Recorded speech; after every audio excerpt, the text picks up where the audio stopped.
Generally we tend to think that lust refers to sex or some obsessive or deviant behavior, but in fact we can see by its true meaning that we're all lustful to some degree. We all experience these unwanted, unprovoked, unsolicited, intense emotions or desires, and that's basically what the dictionary says lust is. It's an intense emotion or desire. And whenever we allow those intense emotions or desires to rule us, I think in any gray area it becomes potentially dangerous, and I think biblically we'll see that that's what's called lust. So hopefully today we're going to see the lies regarding temptation, the process of temptation, and with that knowledge, the promise of the victory that we have in Jesus and His Word.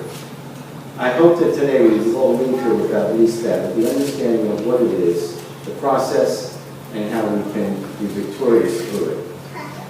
There's a South American tribe that hunts monkeys, and they do it in an unusual way. What they do is they get a coconut, and they carve out a coconut just big enough to put an orange in.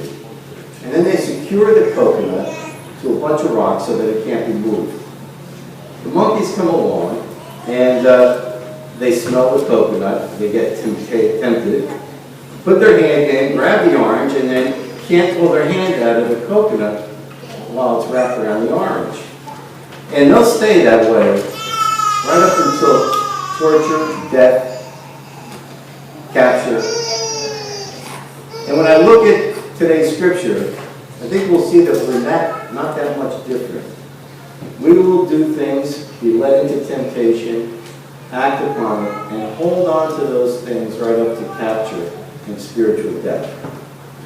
But today's scripture is going to give us the factual basis and the reasons that separate us from that monkey. And if we take heed to these lessons in the book of James, we're going to find that we can avoid the traps and win the battle over temptation. So let's read together. Go to the book of James, chapter 1, verses 13 through 17. I want us to see three very important lessons that God has given us in this text. First, let me read it. Verse 13 says, "Let no one say, when he is tempted, I am being tempted by God. For God cannot be tempted by evil, and He Himself does not tempt anyone. But each one is tempted when he is carried away and enticed by his own lust. Then, when lust has conceived, it gives birth to sin, and when sin is accomplished, it brings forth death. Do not be deceived, my beloved brethren. Every good thing and every perfect gift is from above, coming down from the Father of lights, with whom there is no variation or shifting shadow." So I want us to see three very important lessons in this text today. The first one is to beware of the lie. God does not tempt us to sin. God may test us, but He doesn't try to seduce us. That excuse is as old as time itself. When Adam and Eve were in the garden, when they heard the sound of God walking in the garden, the Lord called out to Adam and He said, "Where are you?" And Adam answered and said, "I heard you in the garden, and I was afraid because I was naked, so I hid." And God said, "Who told you you were naked? Have you eaten from the tree I commanded you not to eat from?" And here it is. This is the first recorded blame game ever. Adam answers and says, "The woman you gave me, she gave me some fruit, and I ate it." So this somehow was either God's fault or Eve's fault, but there was no way Adam's fault. So you can plainly see that from the beginning of man, from the garden, our vulnerability and awareness to sin was born. Being unclothed is now something to be ashamed of, and sin had entered the world. Along with this came the inevitable excuse. Taking responsibility for our actions was already something to be avoided at all costs. It can never be totally our fault. Adam tries to dump it first on God by saying, "You put her here." And then he quickly reconsiders and says, "She gave me the fruit." All during this time, Eve is very quiet. She doesn't say anything until God asks her a question. And it appears that since the beginning of time, woman may have been a little bit wiser than man. He turns to her and he says, "What's this you have done?" And she answers correctly and honestly. She says, "The serpent deceived me, and I ate it." And deceived is the right word. Adam couldn't blame Eve. She didn't make him eat it. Eve couldn't blame the serpent. He didn't make her eat it. She was deceived, plain and simple. And no one can blame God because, as we know throughout the Bible, 1 John 1:5 tells us that God is light and in him there is no darkness at all. When we sin by choice. God permits temptations, but he never directs that we give it to him. He gave us free will and God hates sin. So when you and I get into temptation, it's by choice. We can't blame it on anyone or anything. No outside source is strong enough to cause us to sin. And not even Satan can't cause us to sin. The devil didn't make us do it. He can only entice us, tempt us. He can deceive you, but he can't force you. So we can drop those two reasons. It's not God's fault and it's not Satan's fault. Of course, we have a boatload of other excuses that we could use. I couldn't help it. Everybody's doing it. It was just a mistake. Nobody's perfect. I was pressured into it. You could fill in your own. I didn't know it was wrong. Put your own personal favorite in. One of mine is, it didn't seem wrong at the time. I use that quite a bit. But in any event, it's easy enough to blame others and circumstances for our sin. If we leave here today with nothing else, leave here knowing that there is no excuse for the sins that we commit. There are explanations, but no excuses. You'll notice in verse 13, James says, "Let no one say when he is tempted." And the key word there is when, not if. We're going to be bombarded with temptation constantly, enticing us to our wants, our needs, our desires, through self-gratification, self-preservation, self-doubt, self-control, self-esteem, self-indulgence, self-pride, self-righteousness, or just plain selfish. And that's why this warning is so important. You cannot escape temptation. You can only learn to resist it through the power of Jesus. Knowing that, as it says in 1 John 4:4, you are from God, little children, and have overcome them, because greater is he who is in you than he who is in the world. I personally probably recite that to myself 10, 15 times a week.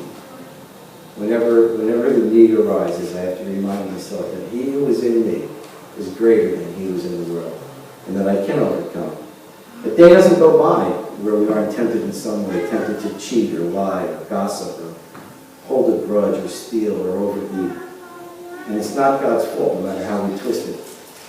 I recently started a diet, so I changed my route to work.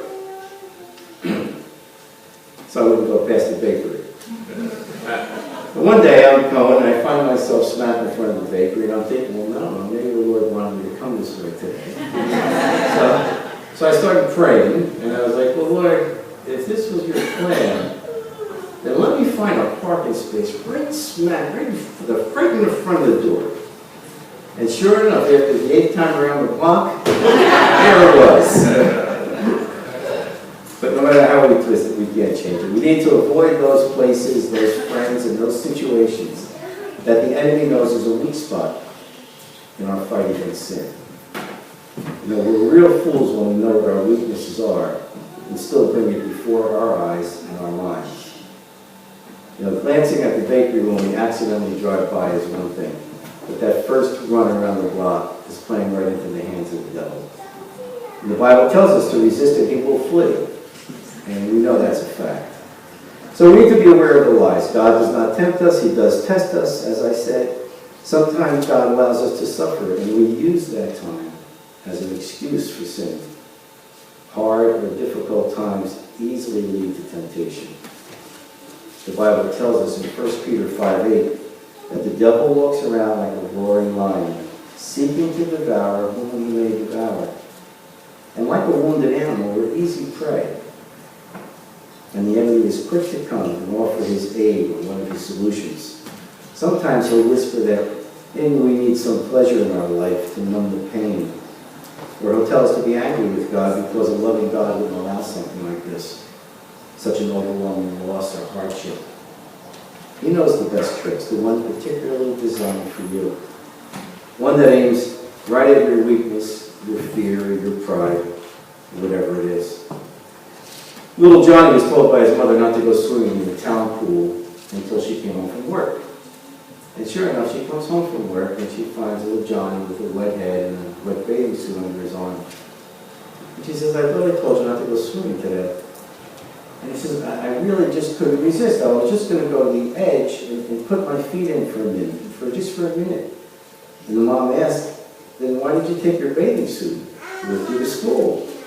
And he answered, well, I didn't trust myself, so I took it just in case I was tempted. So we need to be aware of the lies. The second thing we need to know is to be aware of the process.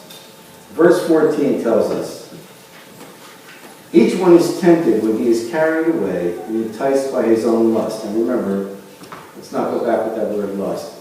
It's a desire or an emotion, strong desire or emotion. So each one is tempted when he is carried away and enticed by his own lust. Then when lust is conceived, it gives birth to sin. And when sin is accomplished, it brings forth death. The process is just that. It begins with an evil thought, and then becomes sin when we dwell on it and allow it to become an action. It's when we allow it to become an action. We get carried away. We tend to play around with temptation. Now, I wonder if sometimes we know right from the jump that we're going to end up in the pool.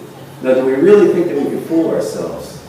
Apparently we do, because we all, at one time or another, end up in the pool or at the bakery. We just want to hang out near the edge. We want to bring our suit just in case, or we want to